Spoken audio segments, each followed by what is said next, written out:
उसी टॉपिक पर ज्यादा बात होती है। मुझे लगता है, मैंने कहा कि आप एजुकेशन की अहमियत को अगर सही मानों में समझ जाओगे तो ये बात आप नहीं कह पाएंगे। आज तांबे के दौर से, पत्थरों के दौर से, लोहे के दौर से आज आधुनिक दौर में प्रवेश किए हैं, तो कहीं ना कहीं हमारा एजुकेशन ही है जिसने हम लोगों को इस मुकाम पर पहुंचाया है। अगर इस दुनिया से एजुकेशन हटा दी जाए, अगर खत्म कर दी जाए, तो ये दुनिया आज भी जंगल है और लोगों का सोच फिक्र उसी जिस तरह जंगली जानवरों का सोच होता है उसी तरह हमारा और आपका सोच होगा। तो एजुकेशन ये चीज है जो हमें एक इंसान बनाती है, एक जिम्मेदार इंसान बनाती है, एक रिस्पॉन्सिबल पढ़ाई की तरफ ध्यान देते हैं या फिर ध्यान भी देते हैं तो उसको नजरअंदाज करते हैं। सबसे बड़ी जिम्मेदारी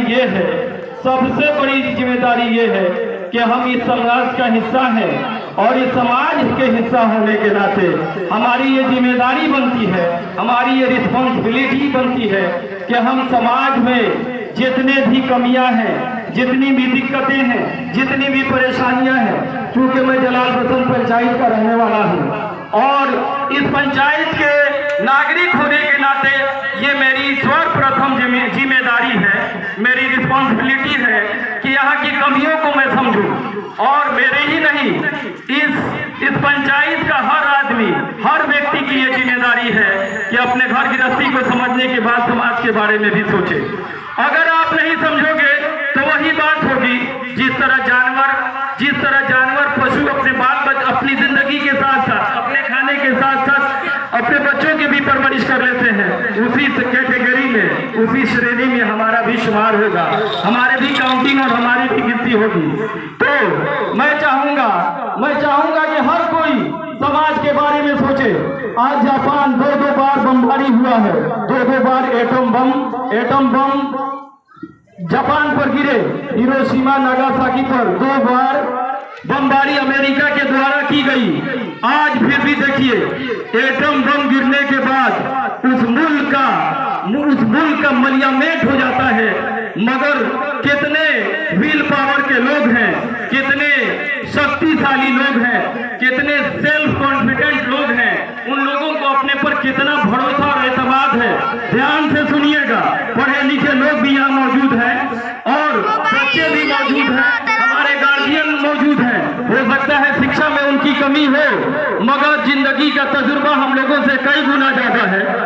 तो मैं कहूंगा, बुरा नहीं मानना, आप लोग जिम्मेदारी से इस बात को सुने।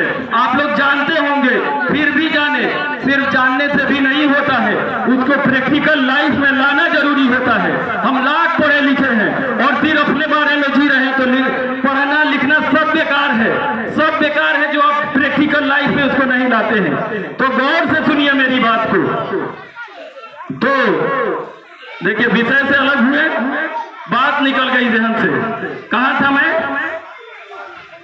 जापान पर 2 बार अमेरिका ने हमला किया वर्ल्ड वार के समय, और इतनी स्थिति बुरी थी, उसका असर ये बमों का था कि जब वो बम फटा तो हरे भरे पेड़ एकदम खाक होकर के, राख होकर के मिल जाते थे। अभी तक टेढ़े मेरे लोग वहां पैदा होते हैं, आज भी उस बम का असर है। मगर देखिए आज जापान कितनी तरक्की कर रहा है। आज जापान किसी मामले में किसी से पीछे नहीं है। जानते हैं उसका कारण क्या है? टेक्नोलॉजी में तो वो आगे है, पढ़ाई में वो आगे है, मगर सबसे ज्यादा हम बात ये है, शायद आप लोगों में से बहुत सारे लोग जानते भी हो और ढेर सारे लोगों को नहीं भी जानकारी हो। सबसे खास बात यह है कि they are the true citizen of their country. वह लोग अपने देश के सच्चे नागरिक हैं, जिसको सच्चा नागरिक कहा जाता है। जापान